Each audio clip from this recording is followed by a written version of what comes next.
নমস্কার বন্ধুরা, আজ আমরা কম্পেয়ার করব কোথায় বেশি আমরা রিটার্ন পেতে পারি আমাদের রিটায়ারমেন্টে।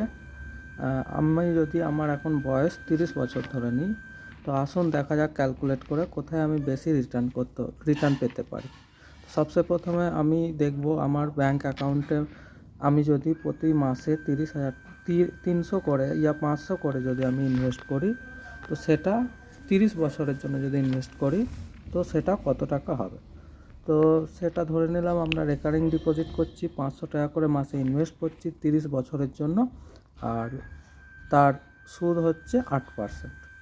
এই মান্থলি ইনভেস্টমেন্টে আমার টোটাল টাকা জমা হচ্ছে 1,80,000, সেটা টোটাল রিটার্ন দিচ্ছে 6,12,000, আর সব দুটো মিলিয়ে টোটাল আমি রিটার্ন পাচ্ছি 7,92,000, মানে অ্যাপ্রক্স 8 লাখের কাছাকাছি। সেম চিজ আমি যদি রেকারিং ডিপোজিট বা ব্যাংকে না রেখে আমি যদি এসআইপি করি, তাহলে আমার মোটামুটি রিটার্ন আসবে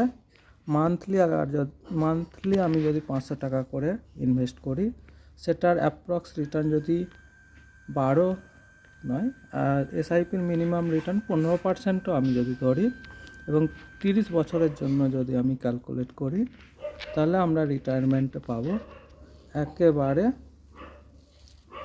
33 লাখ টাকা।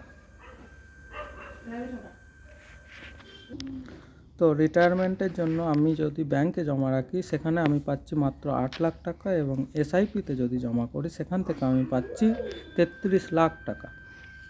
টোটাল করলে 35 লাখ টাকা আসছে, যা ব্যাংকে জমানো টাকার প্রায় 4 গুণ। আপনারা ডিসাইড করুন আপনারা কী করতে চাইছেন আপনাদের রিটায়ারমেন্ট প্ল্যানের জন্য।